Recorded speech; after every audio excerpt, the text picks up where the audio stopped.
Sim Racing Dan here with another iRacing Grand Am Series race. This is Lime Rock Park, Tuesday, it's the 10 p.m. Eastern race. I qualified in 8th position here at the green flag, and everyone makes it through turn 1 just fine. This is a special video that I'm doing. It is the full half-hour length race, so we'll see how that goes. Now,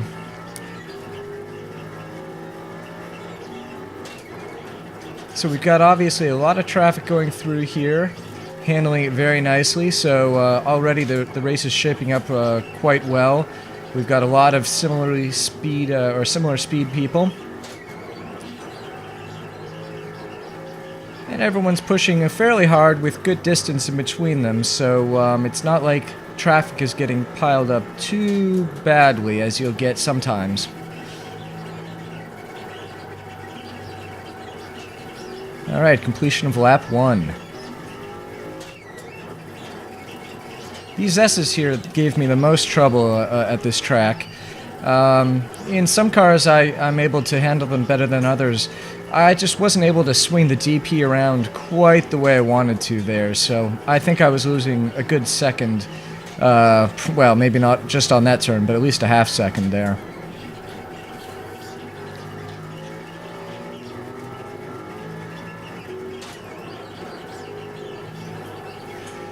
Getting a little bit close on the curb on the inside there.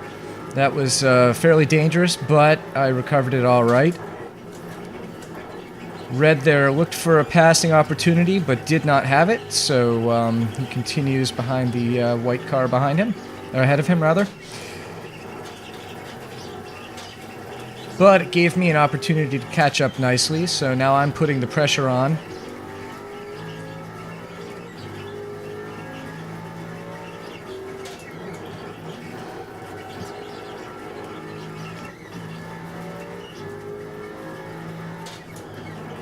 Alright, coming up on the final turn onto the main straight. This is the main passing zone here at Lime Rock, so this is the one you want to get right.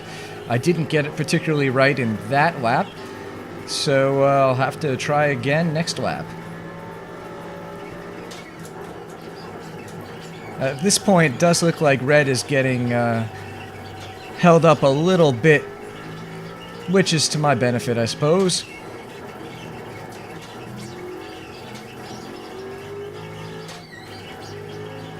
I'll tell you, Lime Rock is a very intense track. Aside from that front straight, you don't really get a moment where you're not doing some type of driver input. So, even though it was only a half-hour sprint, it took quite a toll on me. I was dripping with sweat at the end of this one, for sure. Okay, hit the inside curb. And for those of you who wanted to see me crash, there it is. But never count yourself out until you've evaluated the damage. Seems to drive in a straight line all right. Wheel is not set off by any degree rotation to keep it straight, so it turns all right, brakes all right, doesn't shimmy to either side or lock up. I guess I'm still in the race. You probably guessed that because I already told you it was going to be a half-hour video, but that's alright. Obviously, that set me back practically to the back of the pack. Almost made a pass there, but someone else had an off and I had to dodge him. That was a little scary. But I'm catching up here, coming through the last turn. And there's coming up alongside. That pretty much guarantees, since I'm on the inside line, that I'm going to make the pass. Almost had a pass on this second car, and there it is. He entered turn 1 awfully slowly. And here we come up on the Mustangs.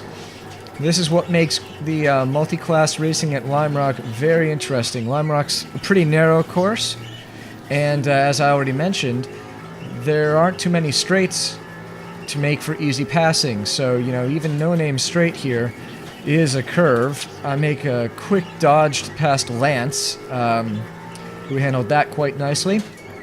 Lance being one of my fellow ISRA League members, driving the Mustang in the Grand Touring Series for ISRA. Alright, coming down the front straight, we've got another couple Mustangs to pass. I'm going to make it past the white one, but not past the red one, so that's going to hold me up. But he lets me by, thankfully. I appreciate that greatly.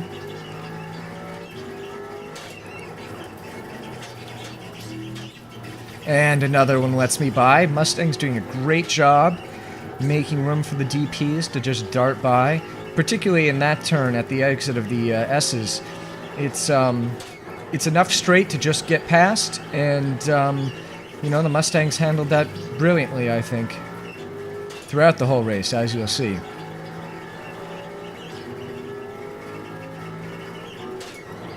Alright, so as we come around through the start-finish, we're going to see how far I've managed to muscle my way up.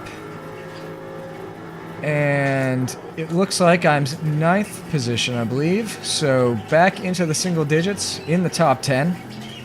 Not bad for one lap of recovery there. I managed to get off several passes. That was good luck, I suppose. But I'm several seconds behind the next Daytona prototype, so it's definitely going to be a challenge to make any more headway.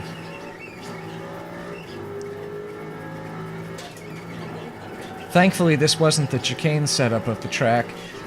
They've since repaved Lime Rock. That was actually a couple of years ago now, I guess.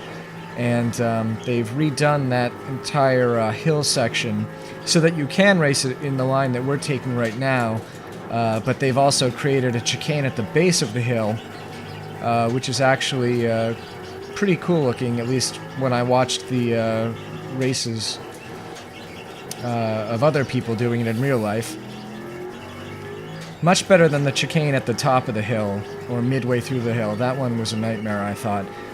Set up, of course, because a driver sadly lost his life going up right there, cresting the hill, got air, and had quite a bad accident, obviously. Alright, well, I'm making headway here, obviously. The Daytona prototype ahead of me is getting closer. That's Ryan. Putting up a good fight, but looks like I'm putting up a better one.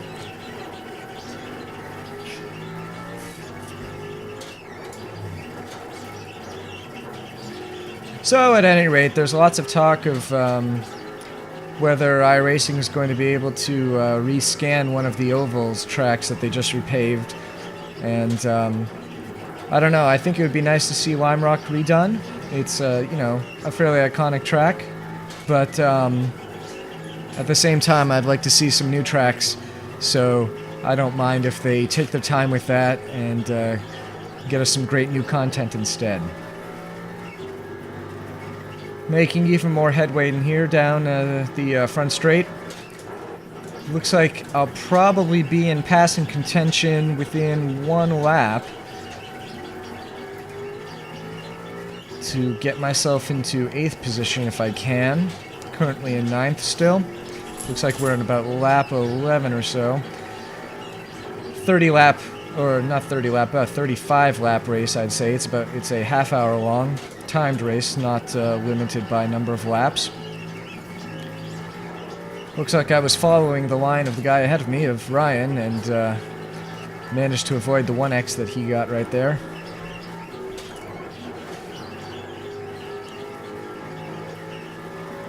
Alright, not going to make the pass on this lap, but visibly getting closer. The draft is definitely taking effect, and we've got Mustangs to slow things down, so now I am tailing him fully.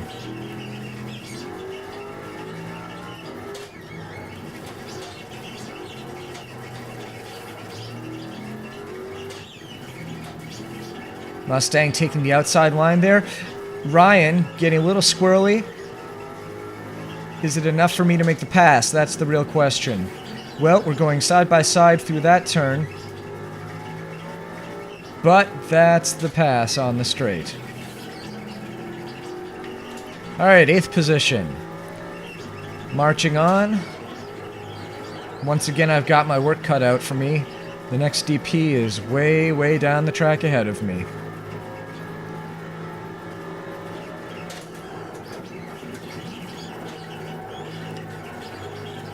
I might have been able to brake a little bit later into Big Bend there. Big Bend, rather. Turn 1 at Lime Rock. But that's a tricky turn. It's very deceptive, and it's very easy to go wide and either smash into the wall or just lose a huge amount of time. So better safe than sorry on that one.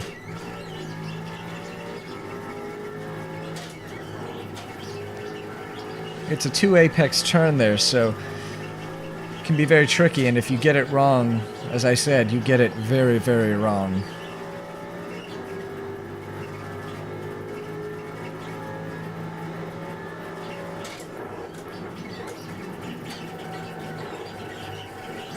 Derek is ahead of me here in, well, it's now 7th place position. He just got passed by Mike Kelly, another fellow ISRA League member, who's driving, I believe, the Miata with me, if I'm not mistaken.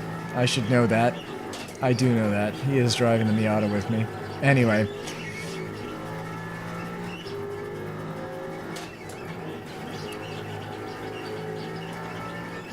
Looks like he's about, what, 3 seconds ahead of me at this point. So the gap is definitely closing.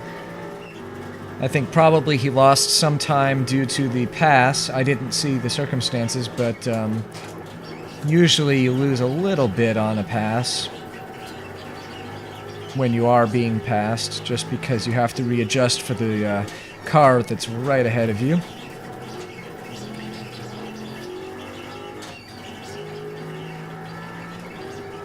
Usually it just means not taking your optimal line through a corner at the end of the straight, or maybe it's passed through a turn, in which case you obviously took a slower line than the guy passing you, so you lose time there.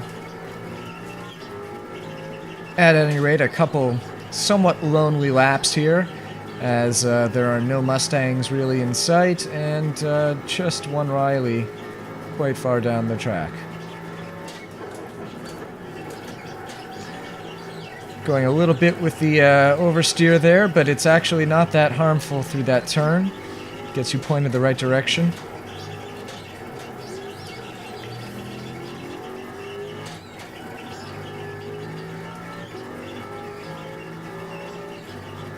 And it looks like, based on the timing here, that Ryan has fallen 4.5 seconds behind me.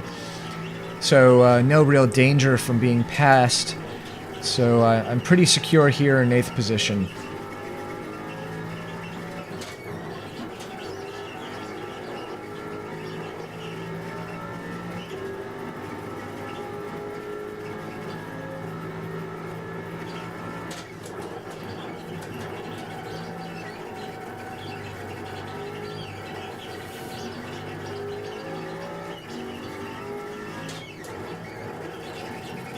Alright, well, Derek is obviously in sight here. Now, that hissing sound that you hear is actually not my actuators of my moving seat. I don't know if you can hear them. I do lower the volume of the cars, obviously, when I do these videos, but that hissing sound is actually me inhaling, because every time I take one of those turns, I'm concentrating like crazy. Alright, so just as I'm reeling in Derek, I lose a little bit of time behind some Mustangs. Lance there, and no fault of their own. They're having obviously a heated battle there. So hopefully Lance gets to make a pass right there soon. But fortunately, Derek looks like he was slowed down a little bit by that Mustang, who almost cuts me off, but manages to get back in the left line just in time for me to pass without having to slow down.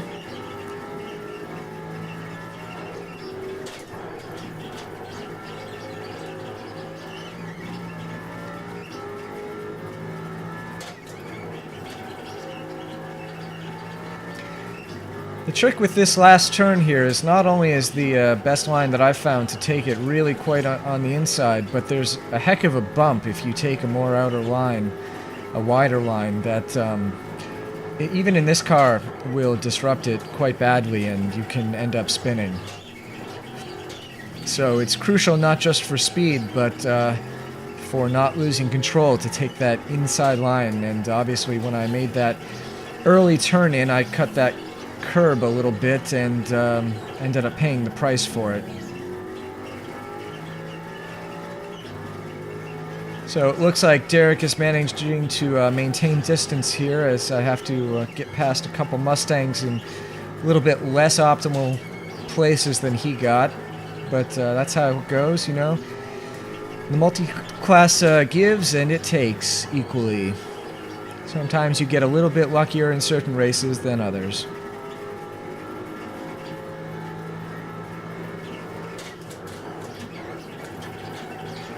Lots of oversteering there, but again, not so harmful in this car. I don't really drive it the way the really fast guys do, where they slide through lots of corners. And everyone's hoping that the new tire model will fix that. I certainly am. I like to drive cars realistically.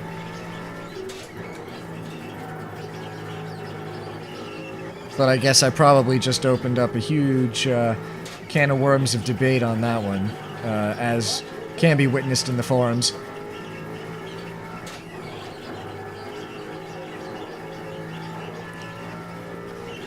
Closing in a little bit slowly but surely. We can't quite see the exact lap number, but obviously it's in the 20s now. Oh, I should mention, in the front of my monitor, I got some extra decals here. We've got the ISRA logo, big, bold, and proud. International Sim Racing Association. And to the left of that is the logo for the ISRA's GP Grand Prix Series Season 1. That's the Formula 1 cars, obviously, FW31 in iRacing. And the decal to the right, you can't really read because it's pretty detailed, but that is the GTC logo, the O'Neill Systems Grand Touring Challenge, ISRA season, I guess it's either 2 or 3. I think it's season 3 in total, but most people seem to be referring to it as season 2 of serious racing. So I think the first season may have been something of a, you know, a formation season.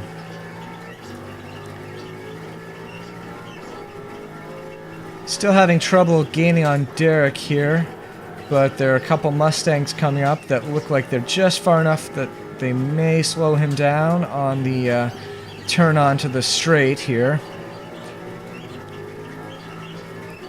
And yes, he probably didn't take, he didn't take quite the line he wanted there. So that potentially gives me an advantage. It looks like I was able to gain a little bit of time, and here we're coming up on... Oh my goodness, is this Mike Kelly? It looks like it sure is. Wow, so we've caught up, we've got quite a little train going. Looks like Mike has been having trouble getting past the yellow car of Christopher. I can't tell his last name, but that's alright. He's not an ISRA. So, great to be racing with him, but I don't know him or have any particular connection to him. At any rate, Mike is having some... Ooh, wow, look at that. That was trouble. Derek gave that Mustang a little bump through that turn. Both of them recovered all right, but obviously it looks like Derek expected to be able to carry more speed through there, and I don't know. Obviously didn't work to my advantage because it was right in the middle of the turn and I was right behind Derek, so I had to slow down too in order to avoid turning that into a 3 car. And Mike and Christopher were able to get some distance on us, but I'm right behind Derek now, so the question is simply, how am I going to pull off this pass, and will I do it before the race ends? Alright, there's a great event for me. The Mustang holding Derek up. Different Mustang, but once again in that last crucial turn onto the main straight. Not enough for me to do anything, and again getting caught behind a Mustang.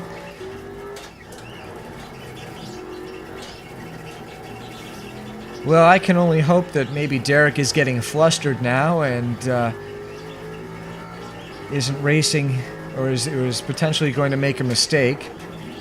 Looks like we're at about the 20-minute mark in the race, so 2/3 of the way through. I still have another 10 minutes to try to figure out a way to pass him.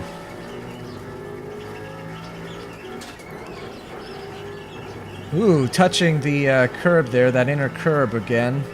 Not quite the way I did that time I spun, so it actually didn't hurt my speed this time, but dangerous little curb, that one. And it wouldn't be so dangerous again if the wider line through that turn wasn't also so dangerous. Of course, by this time in the race there would be some marbles building up on that wider line, so it would be doubly dangerous. Hopefully someday we'll get that in iRacing. It definitely adds an element that we don't have to think about, an element of strategy, where some racing lines just become unavailable due to that marbling of tire rubber. Ah, man, look at this. I'm losing all that lovely time that I picked up on Derek. So that little accident he had, that little tap he gave the Mustang, doesn't seem to have slowed him down too much. And that's good. I mean, we never like to see people hurt their race through accidents. A little bit of paint scraping, that's alright.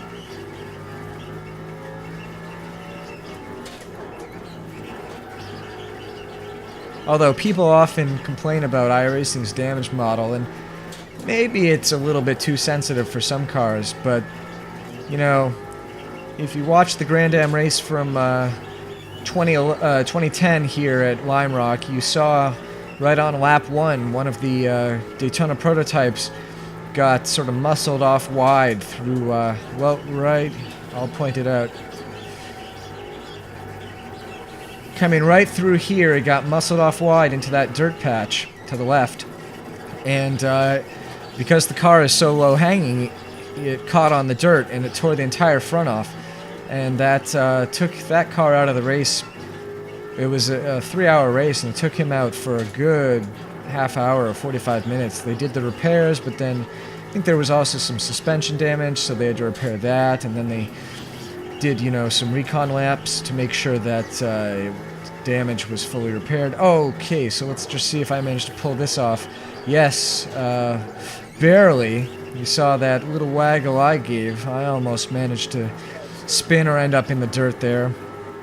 The lapped DP that I was passing there gave me space, but I had a narrow line through the turn and carried just a little bit too much speed.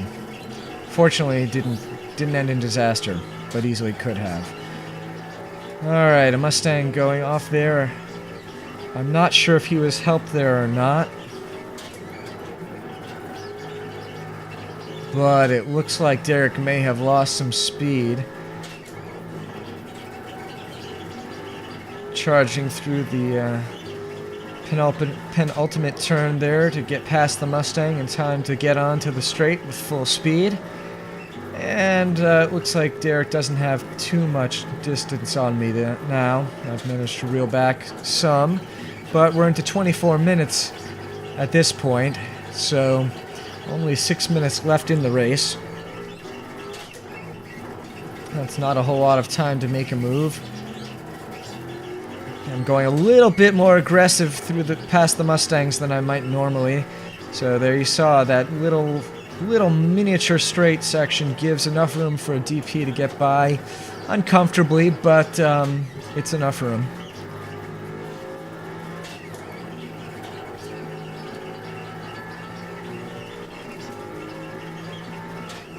Okay, hopefully that right there, Derek having to pass that Mustang, hopefully that slowed him down a little.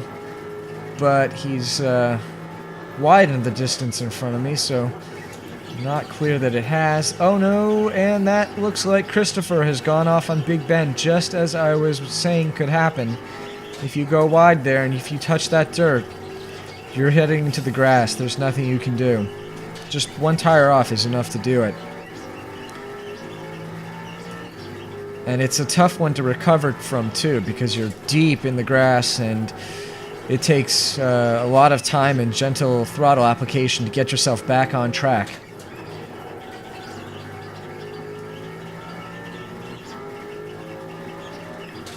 Oh man, here we are, 25.5 minutes in.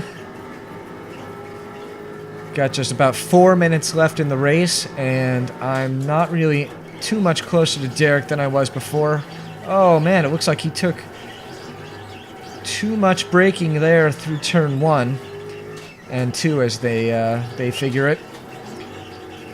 So that's good for me. More Mustang traffic, that's always a wild card variable. Derek's able to get by. Doesn't look like I will through the turn. Oh, that's going to cost me. So once again, you know, I get so close, it looks like I'm gaining time, and then it just gets taken away. You just can't get frustrated by that or flustered if you're multi-class racing. That's the nature of the type of racing. 26.5 minutes. We've got 3.5 minutes left in the race here. And it looks like the race leader is 2 cars behind me. No, I'm sorry, he is right behind me. Not right behind me, he's 4 seconds behind me, so I don't have to move over for him yet, but if he laps me, that will probably cost me enough time that I will not be able to make the pass on Derek. Even if, you know, I won't be able to catch up with Derek if I have to give up. And there's the blue flag. And it goes away, so the race leader is just within that borderline. I think it's about 1.5 seconds. Not close enough yet for me to give up. I'm not going to give up 1.5 seconds, and frankly, it's uncomfortable for the passing car if you do that, because you have to brake so much more than you probably expect to. And as you can see, once again, the blue flag is gone, so he's just hovering around, going probably a little bit faster than I am, but obviously, you know, if I hadn't had that off, that spin down on the front straight, he wouldn't have caught up with me at all. So he's not so much faster than I am that I need to worry too much. I've caught up with Derek again here. 28 minutes into the race. 2 minutes remaining. And he had a little bobble. It doesn't look like that's going to be enough for me to make the pass, though. I've been here before, though, right behind Derek, and obviously I haven't passed him yet. I say that word obviously a lot. I'm going to try to stop in the broadcasts, because I know it's annoying to me whenever someone repeats a word.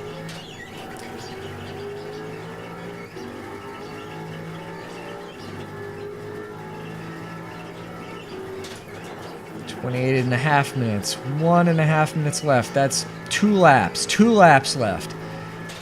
Maybe 3, depending on when we cross the start-finish. Race leader is solidly behind me. I'm right behind Derek. He goes a little bit wide through there, has a little bobble on turn exit. I'm next to him. That's going to do it. That it will do it because I'm taking an inner line. There's a Mustang there. He had no choice but to follow behind me. Wow. Race leader still behind me, but also behind Derek now, so I can breathe a sigh of release. Derek's only 0.7, 0.6 seconds behind me, so it's not like I'm out of the woods yet. One mistake and Derek will be past me. Mustang doing a fine job there. He should not have let me by because I was too far behind, and he didn't. Alright, down onto the front straight. We're at about 29.5 minutes. Race leader again behind Derek. Alright, we have one more lap left in us. We are into, I believe, the 30th minute. If my time code here on my audio program is anything to go by. But it doesn't look like we've got the white flag going yet, so maybe that's not quite accurate.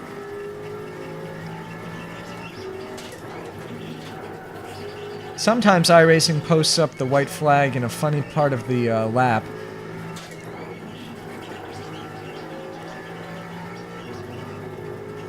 And it usually happens in situations like this where the race leader is right behind you but hasn't lapped you. Here's the white flag now, white flag.